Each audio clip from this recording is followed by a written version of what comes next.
স্বপ্ন পূরণের প্রথম ধাপ ছিল এটা। Good morning everyone, welcome back to the channel রোজনামচা।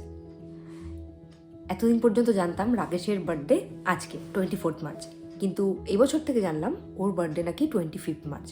ও অনেকবার অনেক রকম করে বলার চেষ্টা করেছে, কিন্তু আমি বোঝার চেষ্টা করিনি। এইবার আমি ওর কথাটাকে গুরুত্ব দিয়েছি আর বুঝেও গেছি। ব্যাপারটা কি তোমাকে বলি, আজ থেকে অনেক বছর আগে, মানে ও 80 হয়েছে, তখনকার দিনে যারা গ্রামের দিকে থাকতো তাদের না জন্মানোর সময় যারা হসপিটালে হতো তাদের তো কোনো রকম অসুবিধা নেই, কিন্তু যারা বাড়িতে হতো, রাকেশ যেমন বাড়িতে হয়েছে, তাদের জন্মের টাইমটা বা ডেটটা খুব একটা যে একদম সঠিক তা কিন্তু না। যেমন রাকেশের কথা অনুযায়ী তোমাদেরকে বলি, ওর হয়েছে হলো 24 তারিখ রাত্রি 12টা 10। এবার রাত্রি 12টা 10 মানে তো 25 তারিখ পড়ে যাচ্ছে। তার উপরে আবার তখনকার দিনে না বাংলা ডেটটা হিসেব করে বেশিরভাগ সময় জন্মদিনটা পালন করা হতো। ও হয়েছে 10ই চৈত্র, আর 10ই চৈত্রটা বেশিরভাগ সময় 25 তারিখেই পড়ে। যেমন এই বছরও 25 তারিখেই পড়েছে 10ই চৈত্রটা। তাই জন্য রাকেশ আমাকে একদম শাসিয়ে দিয়েছে, 24 তারিখ যদি আমার জন্মদিন তুমি পালন করেছো তাহলে কিন্তু আমি কেক কাটবো না। তাই আমি ভাবলাম যে বার্থডে বয়েরই কথাটা মানা যাক, আমি কেন শুধু শুধু একটা দিন আগের থেকে ওর বার্থডে পালন করতে যাব। তাই জন্য আমি ভেবেছি এবার ওকে 25 তারিখেই উইশ করবো। বুঝতেই পেরেছো, তাহলে 10ই চৈত্র 25 তারিখে পড়েছে এই বছরও, আর 12টা 10 মানে তো 24 তারিখ কোনোভাবেই হচ্ছে না, মানে কোনো দিক দিয়েই 24 তারিখ না। স্পেশাল কিচ্ছু করিনি, আগের বার অনেক কিছু আগের থেকে ভেবেছিলাম, এবার স্পেশাল কিচ্ছু করিনি। সামনে ঘুরতে যাওয়া আছে না, তাই জন্য টাকা জমাতে হচ্ছে, তো যাই করতে যাই তাতেই পয়সা তাই জন্য এবার কিচ্ছু তেমন করিনি, কিন্তু কিছু কিছু প্ল্যান করে রেখেছি, সেগুলো ফুলফিলও করবো আর তোমাদের সাথে শেয়ার করবো। আজকে একটু সকাল সকাল ঘুম থেকে উঠে গেছি, ঘুম ভেঙে গেছে, পরে জানতে পারবে কেন ঘুম ভেঙে গেছে, সবই বলবো। চলো এবার তাড়াতাড়ি করে দিনটাকে শুরু করি আর দেখতে থাকো আজকের ভিডিওটা। গ্যাসের জন্য মাঝে মাঝেই আমি কষ্ট পাচ্ছি, মনে হচ্ছে যেন এক্ষুনি দমটা বেরিয়ে যাবে। তাই জন্য কালকে রাত্রিবেলা রাকেশকে জিজ্ঞেস করলাম যে উপোস করলে তো অনেক সময় শরীর ঠিক হয়, কালকে সারাটা দিন না খেয়ে কি দেখবো। আর প্রত্যেকদিন যেহেতু আমাদের বাড়িতে খুব ফল কাটা হয়, ফল খেলেও আমি শুনেছি গ্যাস হয়। এবার কী করবো, মাকে একটু ফোন করলাম। মা বললো যে ঠিক আছে তাই করে দেখ। আজকে সকাল থেকে আমি কিচ্ছু খাবো না, প্রত্যেকদিন ডিটক্স ওয়াটার খাই, আজকে কিচ্ছু খাবো না, যেহেতু গ্যাসের ওষুধটা খেতেই হবে, ওই জন্য একটু লিকার চা বসাচ্ছি। লিকার চাটা খাই সকালবেলা, ব্যাস, আর কিচ্ছু খাবো না। এই বাদাম, ডিম সেদ্ধ কিছুই খাবো না। ডিমটা এখানে দেখো দুটো বের করেছি রাকেশের আর ঝলকের জন্য, আমি নিজে ডিম সেদ্ধ খাবো না। দেখা যাক যদি এইভাবেই বলে। এরকমও আগে একবার হয়েছিল, তখন আমি ভিডিও করা শুরু করে দিয়েছি। এরকম আগে একবার হয়েছিল যে এইরকম প্রবলেমের থেকে আমাকে হসপিটালে গিয়ে যেতে হয়েছিল, এবং হসপিটালে গিয়ে আমাকে ইঞ্জেকশনও দিতে হয়েছে। এত কষ্ট হচ্ছে আমার, মনে হচ্ছে যেন এখানে কি দম বন্ধ হয়ে যাবে, এরকম আটকে আছে, কি মনে হচ্ছে এখানে কেউ চেপে রেখে দিয়েছে বুকের উপর। এত গ্যাস হয়েছে আমার। এই গ্যাসের প্রবলেমটা ছোটোবেলার থেকেই, বিয়ের আগে তো এমন হতো গ্যাসের জন্য মাথা ঘুরে রাস্তার মধ্যে পড়ে যেতাম, এরকম হয়েছে। কল্যাণী থেকে একবার মনে আছে বাড়িতে আসছিলাম, কল্যাণী স্টেশনে মাথা ঘুরে পড়ে গেছিলাম স্টেশনের মধ্যে, মা ছিল সাথে, তাই জন্য বেঁচে গেছি। এই ভাবলাম যে বড়ো সড়ো কিছু হওয়ার থেকে না খেয়ে থাকি আজকের দিনটা, দেখি যদি না খেয়ে শরীরটা ঠিক হয়। মানে খাওয়ার উপর দিয়ে খাওয়াচ্ছে, আমার কিন্তু খিদে পাচ্ছে না, কিন্তু আমি তাও খাচ্ছি। খেতে হয় তাই না খেলে সকাল থেকে উঠে থেকে দৌড়ঝাঁপ সহ্য করতে পারবো, কিন্তু আজকের দিনটা দেখি না খেয়ে যদি শরীরটা ঠিক হয় তাহলে খুবই ভালো হবে। পাচ্ছি না আমি আর সহ্য করতে, আজকে মারাত্মক হচ্ছে, তাই জন্য এই ডিসিশনটা নিলাম, আজকে কিচ্ছু খাবো না সারাদিন। গ্যাসের ওষুধ আর হজমের ওষুধ রোজ দিনই খাচ্ছি, কিন্তু তোমরা একটু সাজেস্ট করো কী খেলে খুব তাড়াতাড়ি কমবে। এইসব খেয়েও কমছে না। রান্নার দিদিকে আমি কখনোই বলি না যে তুমি ফ্রিজ ধরবে না, যিনি রান্না করেন ওনাকে তো ফ্রিজ ধরতেই হবে। ফ্রিজের মধ্যে লঙ্কা থাকে, আটা থাকে, এরপরে আবার মশলা বাটা থাকে, তাই মাঝে মধ্যে ফ্রিজ তো ধরতেই হয়। আর ফ্রিজটা উনি ধরার পরেই এখানগুলো কেমন একটা যেন নোংরা নোংরা হয়ে যায়। সব সময় তো অত সময় হয় না হাত মুছে মুছে ফ্রিজ ধরার, তাই জন্য মাঝে মধ্যেই ফ্রিজটা পরিষ্কার করে দিই। সকালবেলা দেখলাম ফ্রিজটা বড্ড নোংরা হয়েছে, তাই একটু ঘষে মেজে পরিষ্কার করে দিলাম। বেশ কয়েকদিনই ওয়েদারটা বেশ ঠান্ডা হওয়াতে রাত্রিবেলা ফ্যান চালালে রাকেশ শুচ্ছে না আমাদের সাথে। ওর আবার ফ্যান চালিয়ে শুলে নাকি গলার খুব প্রবলেম হচ্ছে, তাই জন্য ঝনককে নিয়ে আমিই থাকছি। সকালবেলা যেদিনকে রাকেশ এই ঘরে ঘুমোয় না, আমি চেষ্টা করি ঝনককে তাড়াতাড়ি উঠিয়ে দেওয়ার। তাড়াতাড়ি উঠলে না একটু গানটার প্র্যাকটিস হয়, তারপরে বাথরুমের কাজও তাড়াতাড়ি হয়, মানে ফ্রেশ হয়ে যেতে পারে তাড়াতাড়ি। ওকে ডাকার চেষ্টা করলাম অনেকক্ষণ থেকেই, এর আগেও একবার ডেকে গেছি, যখন দেখছি উঠছে না জানলা টানলা সব খুলে দিয়েছি, কিন্তু তাতেও না, দেখো কী করছে। আমার না আবার রাত্রিবেলা ফ্যান না চালিয়ে শুলে কেমন যেন দম বন্ধ হয়ে আসে। আর তার থেকেও বড় কথা, ঝনককে দেখি মাঝে মধ্যেই পিঠ একেবারে ঘেমে জল, আর বাচ্চাদের না ঘাম বসেই ঠান্ডাটা লাগে। তাই জন্য ঝনকের কথা ভেবে হালকা করে ফ্যান চালিয়েছিলাম একে, কিন্তু রাকেশের ঠান্ডা লেগে যাবে, তাই জন্য বাধ্য হয়ে গেছে ওই ঘরে। রাকেশ যেহেতু দুপুরবেলা ঘুমানোর সুযোগ পায় না, তাই জন্য ওকে সকাল সকাল ডাকি না, কিন্তু ঝনক তো দুপুরবেলা ঘুমানোর সুযোগ পায়, তাই জন্য রাকেশ যেহেতু এই ঘরে শোয়নি, তাই জন্যই ঝনককে আমি তোলার চেষ্টা করে যাচ্ছি একভাবে। তোমরা কি ভাবছো এতক্ষণ ধরে চেষ্টা করার পরেও ঝনক উঠলো না? দেখো কিভাবে চেষ্টা করলাম, তাতেও উঠলো না, কোনো লাভ হলো না আমার।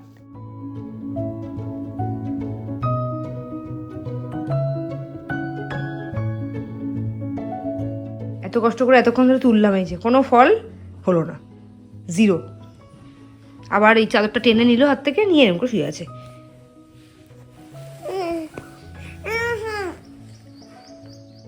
না, ওর পেছনে টাইম নষ্ট করে আমার আর কাজ নেই, আমি যাই এবার আমার কাজগুলো সেরে ফেলি ফটাফট। ছাদ ভর্তি একেবারে জামা কাপড়, এগুলো যদি এখন তুলে না ফেলি, এরপরে স্নান করবো যখন, কাছাকাছি করবো যখন, তখন আর সেগুলোকে মেলার জায়গা পাবো না। তাই জন্য সকালবেলা এসে গেছি, এগুলো ফটাফট তুলে ফেলি। আজকে সকালবেলা তাড়াতাড়ি ঘুম থেকে উঠে গেছি 6টার মধ্যে, তাই জন্য খুব তাড়াতাড়ি কাজগুলো সারা হচ্ছিল।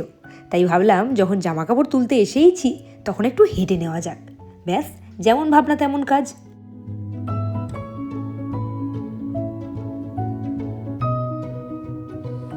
তোমাদের সাথে আজকে কিছু কথা না শেয়ার করলেই নয়, তাই জন্য একটু সময় হাতে নিয়ে আমি ছাদে চলে এসেছি। ছাদে এসে সব থেকে মন খুলে তোমাদের সাথে কথা বলতে পারি। নিজে থাকলে একবার রানা দিদি ডাকছে, একবার ঝনক ডাকছে, একবার রাকেশ ডাকছে, ওই জন্য আজকে একদম মন খুলে তোমাদের সাথে কটা কথা বলবো। আমি যখন 2025 সালের সেপ্টেম্বর মাসে ভিডিও বানানো শুরু করলাম, তখন তো আমি ভেবেইছিলাম যে তোমাদের সাথে কিছু কিছু ভিডিও শেয়ার করব। তখন আমি একদমই ভাবিনি যে প্রত্যেক দিন নিয়ম করে তোমাদের সাথে ভিডিও শেয়ার করব। ইচ্ছে হয়েছিল। আসলে আমি ছোটোবেলার থেকেই কথা বলতে একদমই সবার সাথে পটু নই, কথা বলতে গেলেই আমার আটকে যায়।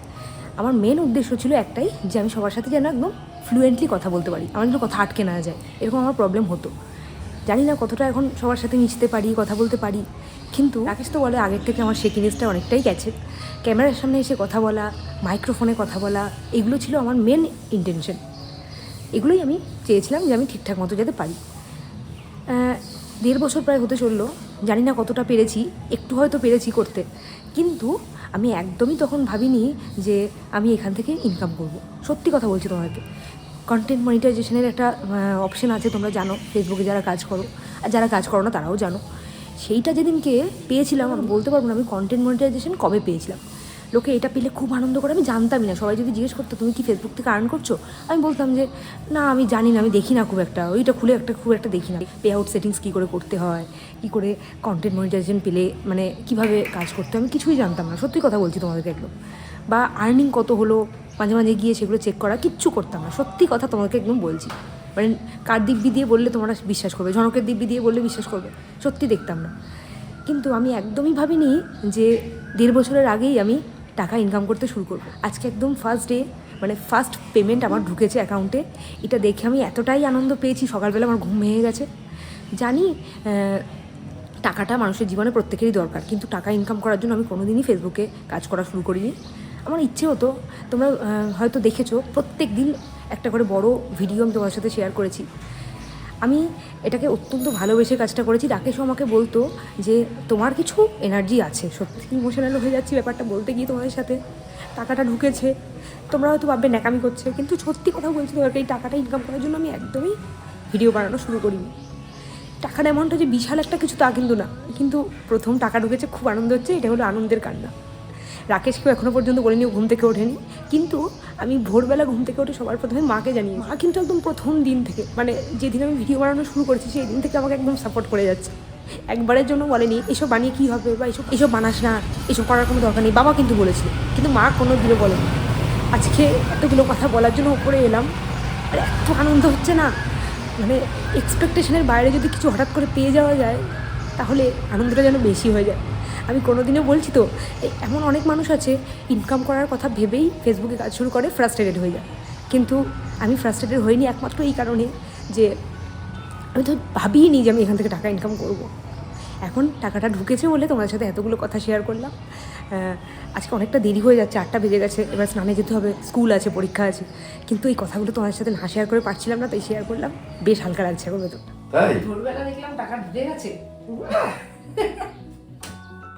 এতক্ষণ শুধু তোমাদেরকে মায়ের কথা বললাম, রাকেশের কথাটা না বললে কিন্তু ব্যাপারটা অসম্পূর্ণ থেকে যায়। প্রত্যেকটা ব্যাপারেও আমাকে একেবারেই সহযোগিতা করে গেছে।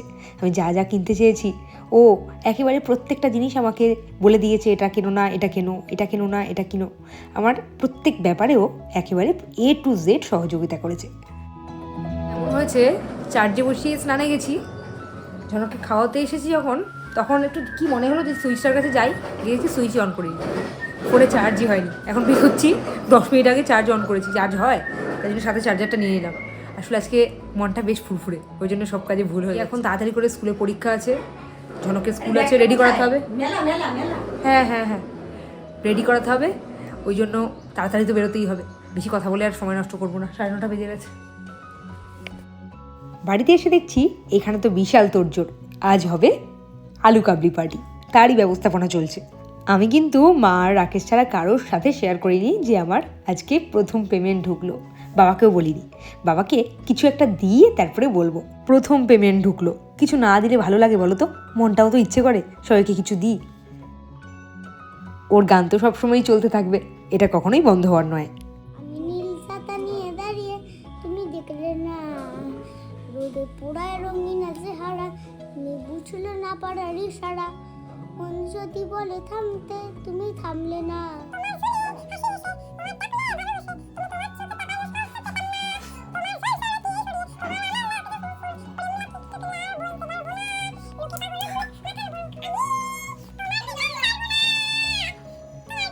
একেবারে স্কুলের ব্যাগ, জলের বোতল সব নিয়ে একদম রেডি, কিন্তু ঝনককে আজকে স্কুলে নিয়ে যাওয়া হচ্ছে না। দেখো জুতো পরানো হয়। আজ কিন্তু সকাল থেকেই সব কাজই তাড়াতাড়ি হচ্ছে।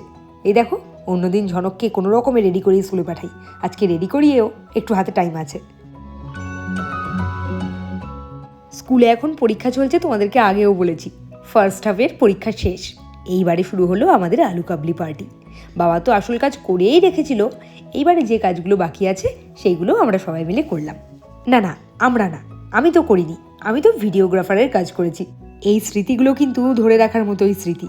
দেখো আলু কাবলিটা দেখে লোভ হচ্ছে কিনা বলো।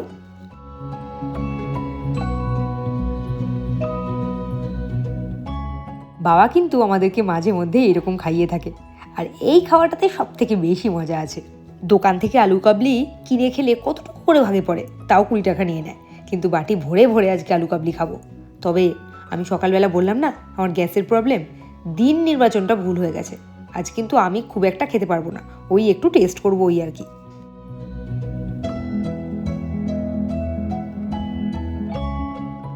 একটা জিনিস কম মনে হচ্ছিল, তারপরে সেইটাও দেওয়া হয়ে গেল, চানাচুর।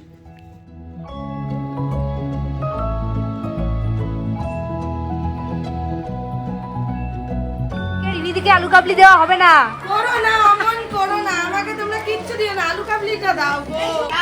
আমি যে বললাম রিনিদিকে দেওয়া হবে না, তাও কে দিল? খাওয়া দাওয়াটা তো মাঝে মধ্যে আমাদের হয়, আর তার থেকেও বড় কথা এই মজাগুলো। এ মা, তুই জিভ দিয়ে টপ টপ করে ফেলিস না মিষ্টি রস। একটুখানি দাও তো, কি হবে? ওই ভুজিয়াগুলো দে, ভুজিয়াগুলো দে, ভালো লাগবে। আমাকে দাও না, আমাকে দাও না। হ্যাঁ ওরকমই, মানে গলার ওরকম টোনটা। এই চেরি, এ মা, বোনকে না দিয়ে। এই মেয়ের কাণ্ড দেখো, কি বড় হা করছে এইসব দেখে। তবে আলুটা পছন্দ হয়নি, ওর পছন্দ তো ওই ভুজিয়া বা ওই গাঠিয়াটাই।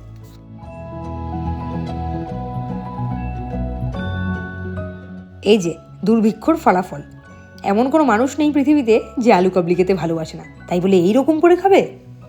চেরির তো ওই ঘরে গিয়ে মায়ের কাছ থেকে খেয়ে শান্তি হয়নি, এবার দিয়ার কাছে একেবারে পার্মানেন্টলি বসেছে। দিয়াও খাচ্ছে, ওও খাচ্ছে।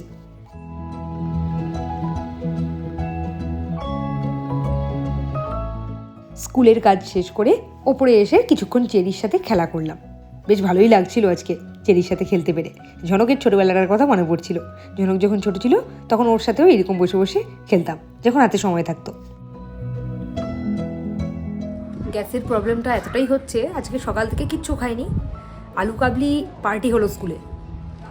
এতটা মানে সংযম করা যায়, আমি কিন্তু খাইনি, ওই 1 চামচ একটু টেস্ট করেছি।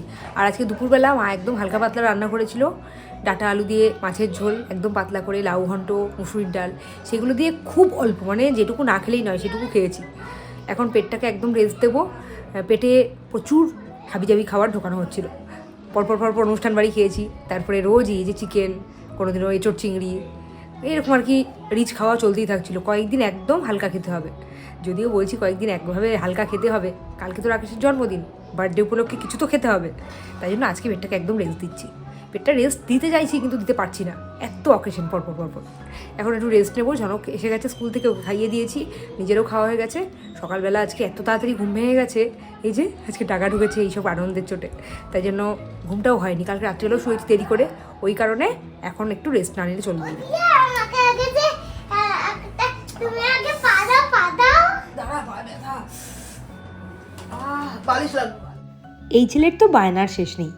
ওর বায়না দিয়াকে আজকে ওকে সেই ছোটোবেলার মতো করে ঘুম পাড়াতে হবে। ও দিয়ার কোলে শোবে আর দিয়া ও এইরকম করে ঘুম পাড়াবে। আজ মঙ্গলবার বলে পড়তে যাওয়া নেই, তবে ঘুম থেকে উঠেই ঝনক আজকে একেবারে গুড বয়ের মতো লিখতে বসে পড়েছে আমার কাছে। একটু পড়িয়ে নিলাম ঝনককে, এরপরে তো বেরোতে হবে, কিছু কাজ আছে।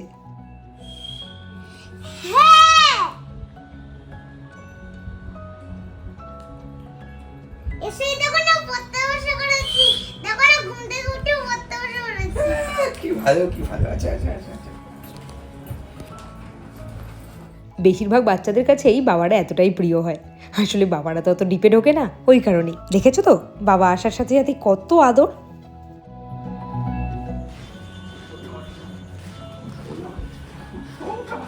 বাবা আর আমি স্যাক্রিফাইস করেছি, এদিকে এসো। বাবা আর আমি স্যাক্রিফাইস করেছি। সব লিখে দিয়েছে ঝনক মিনিটের মধ্যে।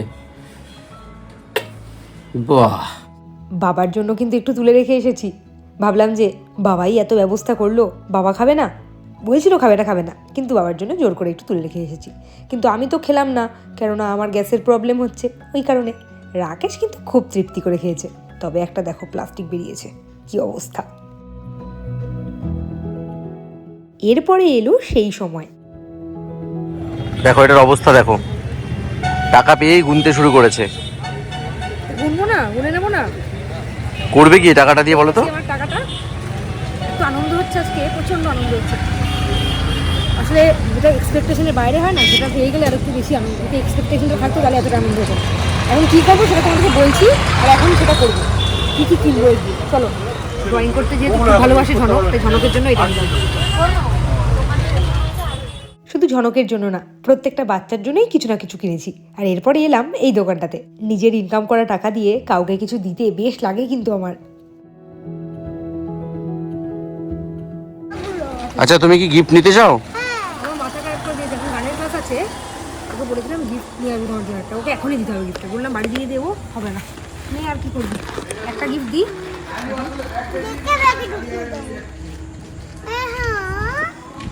কি সুন্দর! এটা করলি কেন? হ্যাঁ এটা করলি কেন? দাও ঢুকে রাখি। কত মজা পেলাম বলে। কি বলো তো এটা? এটা রং, এটা ওই পেন্সিলগুলো। এই পেন্সিলের রং। এইবারে ঝনককে নিয়ে যাব গানের ক্লাসে। গানের ক্লাসটা কামাই করলে চলবে না। সব পিচ থেকে সারেগামা বলছে। বলো। রিয়াজ বাবু সব পিচ থেকে সারেগামা বলবে, তাই তো? প্রথমে এখান থেকে শুরু করো, সারেগামা। করো সারেগামা শুরু করো।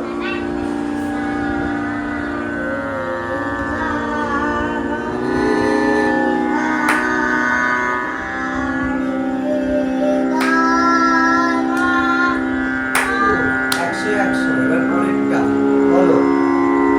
ভালো করে সাঁটানো শুরু করো। ওর স্যার ওকে এতটাই ভালোবাসে, ও দুষ্টুমি করলেও একটুও বকে না। এই দেখো হারমোনিয়াম বাজানো শেখাতে গেলে কোলে নিয়ে বসিয়ে শেখায়। সারেগা গানে সব বাজাও।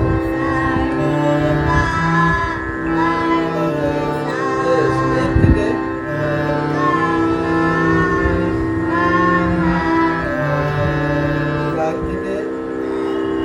গান থেকে গান বাড়িতে আসার পর থেকেই ঝনক ঘুম পেয়েছে বলে প্রচণ্ড বায়না করছিল, তাই জন্য ওকে তো আর আটকে রাখতে পারি না, খাইয়ে দাইয়ে শুয়ে দিয়েছি। রাত্রি 12টা বাজলেই রাকেশের জন্মদিন, বাবার জন্মদিনে ছেলে থাকবেন, এটা কেমন একটা লাগছে। তাই ভেবেছিলাম আজকে মিড নাইট সেলিব্রেশন করব, কিন্তু অত বড় করে করবো না, ছোট্টর ওপর দিয়ে করব, কাল সন্ধেবেলায় করব। আর কালকের ভ্লগটা খুব একটা ইন্টারেস্টিং ভ্লগ হতে চলেছে। তবে আজকের ভ্লগটাও কিন্তু কম ইন্টারেস্টিং ছিল না, কেননা আজকের দিনটা আমার জীবনে একটা খুব ভ্যালুয়েবল দিন। এই দিনটার কথা আমার সারা জীবন মনে থাকবে, এমনকি এই ডেটটার কথাও মনে থাকবে। জীবনে প্রথম পেমেন্ট পেয়েছি, আর এই পেমেন্ট দিয়ে কার জন্য কী কিনেছি সেটা তোমরা অলরেডি দেখেই নিয়েছো। বেশ ভালো লাগছে, কাউকে কিছু দিতে পারলে না মনটা খুব খুশি হয়ে যায়। সে বড় গিফট হোক বা ছোটো গিফট, সেটা কোনো ম্যাটার করে না। চলো আজকের ভিডিওটা এখানেই শেষ করি। এরপরে রাত্রিবেলা একটু সেলিব্রেট করব রাকেশের জন্মদিন, একদম সেলিব্রেট না করলে হয়। কালকের ভিডিওতে তোমরা সব দেখতে পাবে। চলো আজকে তাহলে ভিডিওটা এখানেই শেষ করি, কালকে আবার নতুন ভ্লগে তোমাদের সাথে দেখা করবো। Good night.